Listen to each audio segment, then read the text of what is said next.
سب تمہارا کرم ہے آقا کی بات اب تک بنی ہوئی ہے کہ حضرت عمر فاروق نے جب کلام غصے کی حالت میں حضرت فاطمہ الزہرا کے گھر داخل ہوئے اور قسمیں کھا کر کہنے لگے کہ میں اس گھر میں جمع ہونے والے تمام لوگوں کو جلا کر راکھ کر دینے کا حکم جاری کرتا ہوں. یہ مصنف ابن شیبہ کی روایت ہے. اس میں ایک راوی ہے محمد بن بشر بن الفرافسہ العبدی. یہ وہ راوی ہے کہ جس کو امام یحییٰ بن معین کہتے ہیں کہ یہ سکہ ہے تہذیب الکمال میں، اور امام ابن حجر عسقلانی کہتے ہیں کہ یہ سکہ حافظ ہیں، اور امام ذہبی نے ان کو سند کہا ہے. اسی طرح امام ابن حشام نے ان کو الثقات میں شمار کیا ہے، اور ابن حبان نے ان کو ثقات میں شمار کیا ہے. یہ سکہ ہیں اور کثیر الحدیث ہیں. تہذیب التہذیب میں بہت سی ایسی کتب ہیں جن میں یہ روایت موجود ہے. جب اتنے ہمارے اہل سنت والجماعت کے علماء اس روایت کو مان رہے ہیں اور اس راوی کو سکہ مان رہے ہیں، اب قیامت تک لوگ اسے جان نہیں چھڑا سکتے. اب ہم جو ہماری گفتگو ہے وہ اہل تشیع کی کتب سے ہم بتا چکے کہ سب سے پہلے یہ جھوٹا واقعہ کہ عمر فاروق نے محمد گھر جلایا، یہ جھوٹا واقعہ اہل تشیع کی بے شمار کتب میں یہ بیان ہو چکا ہے کہ وہ جھوٹا راوی ہے حبان بن ابی عیاش، اور اس کو سلیم بن قیس کی طرف منسوب کیا جاتا ہے. اور سلیم بن قیس کی کتاب الثقیفہ یا کتاب سلیم بن قیس ایک جھوٹی کتاب ہے. یہ اہل تشیع کی بحث تھی. اب اعتراض یہ ہوتا ہے کہ اہل سنت کی کتابوں میں بھی موجود ہے، جی اہل سنت کی کتابوں میں بھی موجود ہے یہ واقعہ. جب کوئی واقعہ اہل تشیع کے ہاں ہو یا اہل سنت کی ہاں ہو، وہ کہیں گھڑا جائے یا کہیں پیش کیا جائے، اس کی سند موجود ہو چاہے وہ جھوٹی سند ہو، تو محدثین یہ کرتے ہوتے ہیں کہ اس کو لکھ لیا کرتے ہیں. بعد میں لوگ اس پہ تحقیق کرتے ہیں کہ وہ سند ضعیف سے ہے یا ضعیف سے ہے، اس کی حیثیت کیا ہے. تو آؤ چلتے ہیں ذرا اہل سنت کی کتابوں کی طرف. یہ واقعہ کہاں کا موجود ہے؟ اہل سنت کی بے شمار کتب کے اندر موجود ہے. میں چند ایک آپ کے سامنے پیش کرتا ہوں. سب سے پہلے کتاب تاریخ کبیر جناب امام بخاری کی، امام بخاری کتاب تاریخ کبیر کے اندر یہ واقعہ موجود ہے، جلد نمبر 787.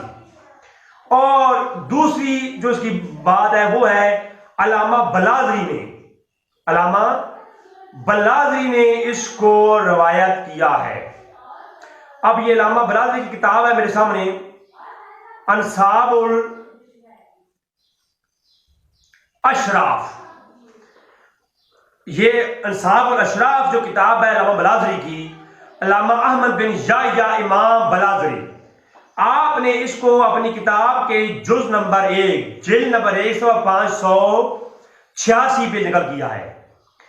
تو یہ کہتے ہیں کہ بلازری کہتے ہیں ان سلمہ بن محارب، کہ میں نے سلمہ بن محارب سے سنا. وہ آگے کہتے ہیں ہم نے سلمان التیمی سے سنا، سلمان تیمی. وہ کہتے ہیں سلمہ بن محارب کہتے ہیں میں نے سلمان التیمی سے سنا. اور وہ آگے ابن عون کا نام لیتے ہیں، اور وہ آگے کہتے ہیں کہ جو ہے کہ ابو بکر نے بھیجا عمر فاروق کو، اور پھر آگے سارا واقعہ بیان کرتے ہیں. اور عمر فاروق نے دھمکی دی. ان روایات کے اندر دھمکی کا ذکر ہے. اہل سنت کتاب کے اندر جتنی بھی روایات ہیں ان میں گھر جلانے کا ذکر نہیں ہے، دھمکی کا ذکر ہے کہ میں گھر جلا دوں گا. تو اس گھر جلانے والی جو پہلی دھمکی اہل سنت کی کتاب میں ملتی ہے وہ انصاب الاشرف علامہ بلازری نے اس کو روایت کیا. اب ذرا غور کریں کہ اس کی 2-3 سندیں ہیں. پہلی سند ہے ان بلازری کہتے ہیں المدینی ان مسلم بن محارب ان سلمان تیمی. اور اسی کتاب کے اندر دوسری سند کے ساتھ امام بلازری کہتے ہیں کہ روایت میں نے سنی المدینی ان مسلم بن محارب ان ابن عون ان بلازری، جو میں نے ابھی پڑھی ہے. تو یہ دونوں سندیں موجود ہیں. المدینی شیخ ہیں بلازری کے، مدینی کے جو استاد تھے نا بلازری کے جو استاد تھے وہ المدینی تھے. جس طرح وہ ابن حبان بن ابی عیاش جو کہتا ہے نا کہ میں شاگرد ہوں سلیم بن قیس کا، اسی طرح یہ شاگرد ہے بلازری المدینی کے. تو تو المدینی نے ان کو بات بتائی اور بلازری نے نقل کی. تو اس کا مرکزی جو راوی ہے مسلم بن محرب ہے, اس کے درمیان میں راوی ہے مسلم بن محرب. اب بابا جی تو کہہ رہے تھے جی وہ فلانا بڑا بشیر بن فلان جو ہے وہ راوی جو ہے وہ آگے اس پہ میں بات کرتا ہوں, ان کو علماء نے کہا ہے کہ وہ ثقہ راوی ہے.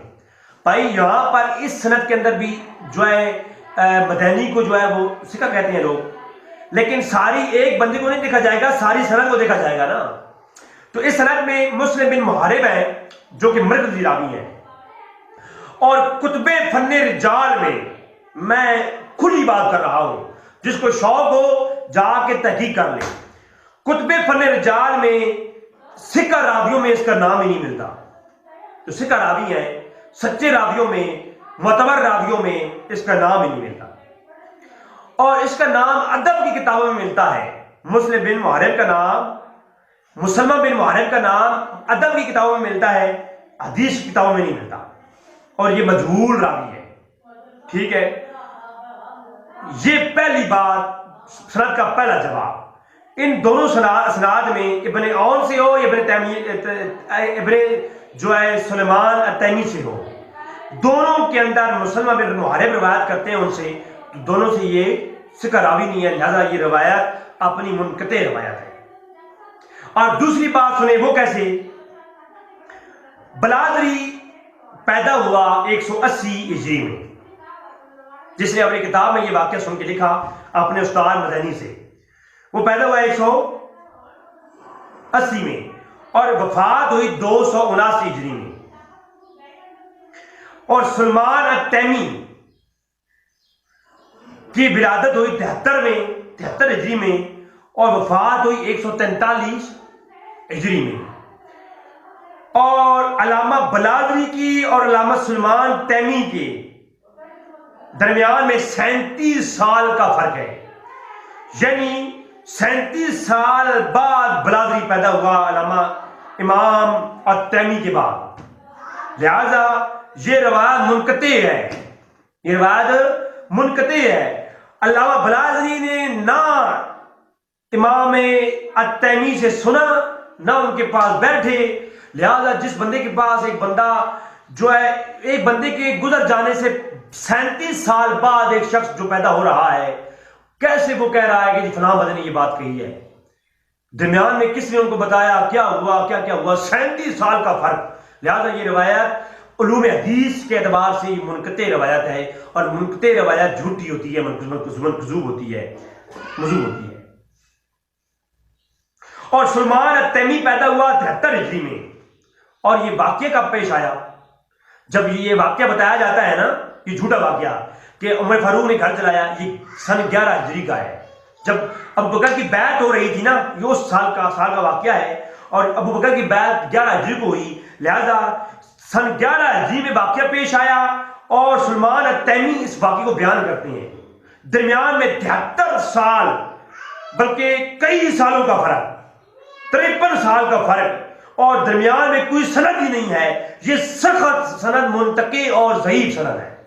موضوع پتہ نہیں کس نے بیان کیا. 73 سال یہ واقعہ کون آگے چلاتا رہا, کسی کا نام ہی نہیں ہے. 73 سال کے بیعت سن 11 ہجری میں واقعہ ہوا, اور سن 73 ہجری میں پیدا ہوا سلمان تیمی. پھر پیدا تو ہوتے ہی تو بیان نہیں کر دیا نا, پیدا ہوا پھر جوان ہوا, پھر کسی سے سنا تو پھر آگے بیان کیا.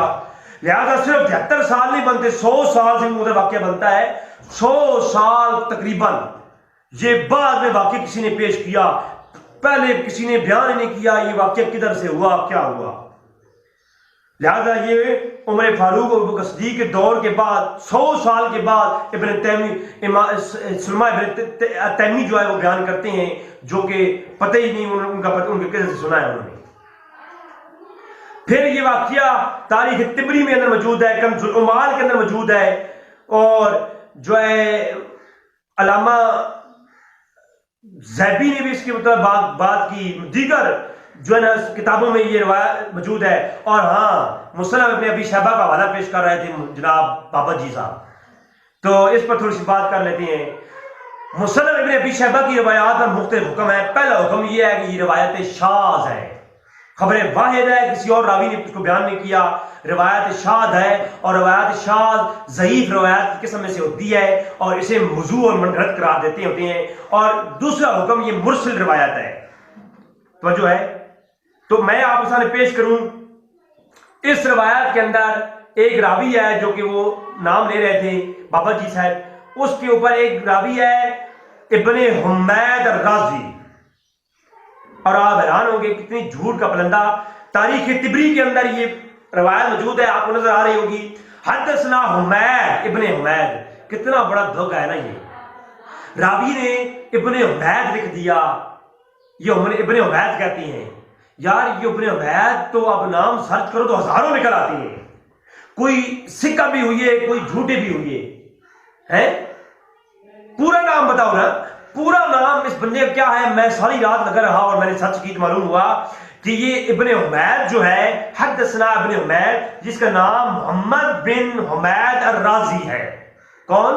محمد بن حمید الرازی. اور یہ چال ہے کہ ابن حمید کہہ کے بات آگے چلا دیتے ہیں کہ ابن حمید نے کہا ہے کہ یہ واقعہ ہوا. بھائی ابن حمید پہلے چیک تو کرو, ابن حمید کون ہے.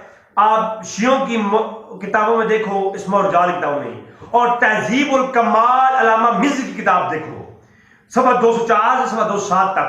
کہتے ہیں محمد بن ابن حمید حدثنا جریر عن مغیرہ عن زیاد عن کلیب, یہ سند ہے اس کی. کہتے ہیں اس میں ابن حمید جو ہے یہ محمد بن حمید رازی ہے جو کہ کذاب تھا, اور اس کی روایات موضوع اور منکرت ہوتی ہیں.